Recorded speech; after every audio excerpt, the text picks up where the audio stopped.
स्वीकार।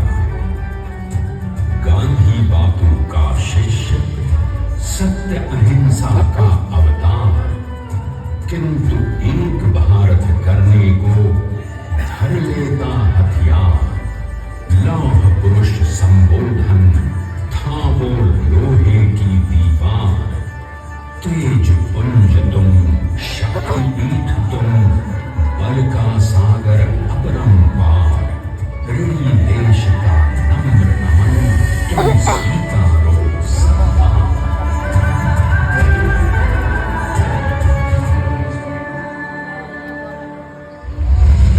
1857 में अंग्रेजों को ललकारने वाले पहले स्वतंत्रता संग्राम के एक सक्रिय सिपाही थे झवेर भाई पटेल।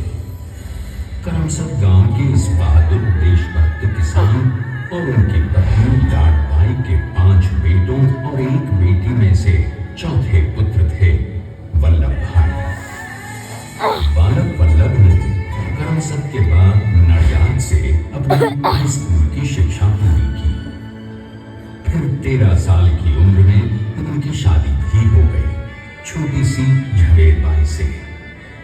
2 बच्चों, बेटी मणिबेन और बेटे डाया भाई को जन्म देने के बाद झवेर बाई असमय ही चल बसी। सदी बदलने और 20वीं सदी आने पर उनका जीवन भी एक चमत्कार की तरह बदला। रीडर का इम्तिहान पास करके वो वकालत करने लगे। पहले गोधरा, फिर आणंद और उसके बाद अहमदाबाद में। मगर जल्द ही वकालत छोड़कर वो बैरिस्टर बनने की इच्छा से इंग्लैंड चले गए। लंदन में बैरिस्टरी में अव्वल आने और वजीफा जीतने वाले वो अनोखे भारतीय थे। अब तो अहमदाबाद की वरिष्ठ अदालत में बैरिस्टर पटेल की जिरह और जीतों की धूम मच गई।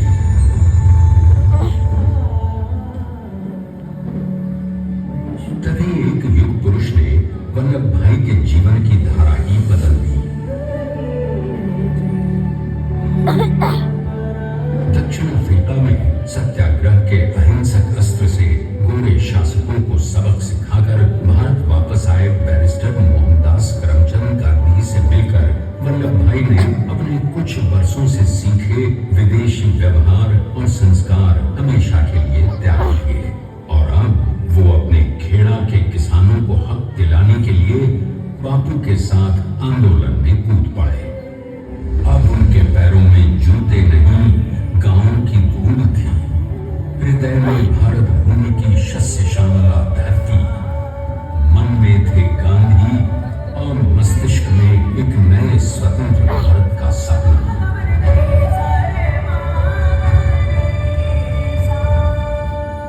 तभी बारडोली के मजबूर मजलूम किसानों की यातना का समाचार उनके पास पहुंचा। तुरंत वल्लभ भाई वहां पहुंचे और यूं शुरू हुआ भारत का सबसे बड़ा और सफल किसान आंदोलन बारडोली।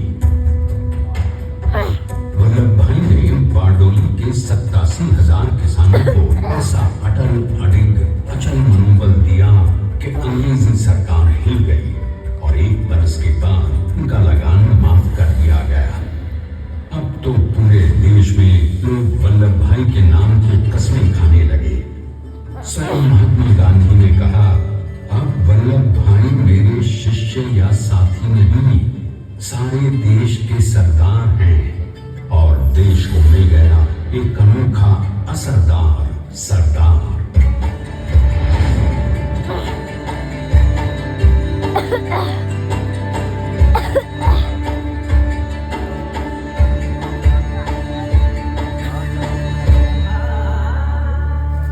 सरदार पटेल के नाम और देशभक्ति से अंग्रेज डर कर कांपने लगे। 1930 के नमक सत्याग्रह और दांडी कूच में वो बापू से भी पहले गिरफ्तार किए गए।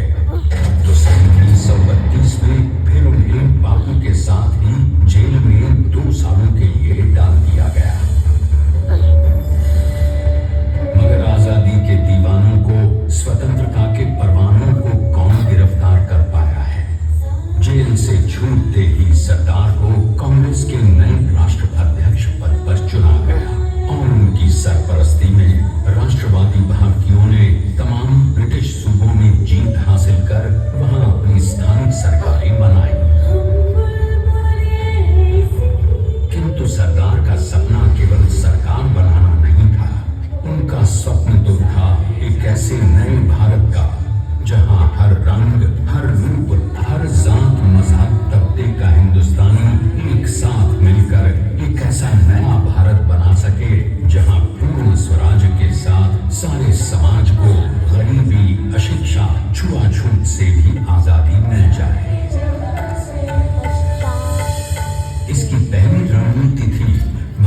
सबके साथ और सबके विकास के लिए काम कर सके।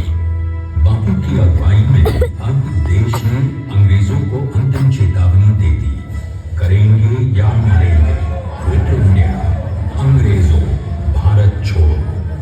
बस फिर क्या था, संघर्ष की रणभेरी बजी। 3 सालों के लिए सरदार पटेल को भी सत्याग्रही नेताओं के साथ जेल में ठूंस दिया गया।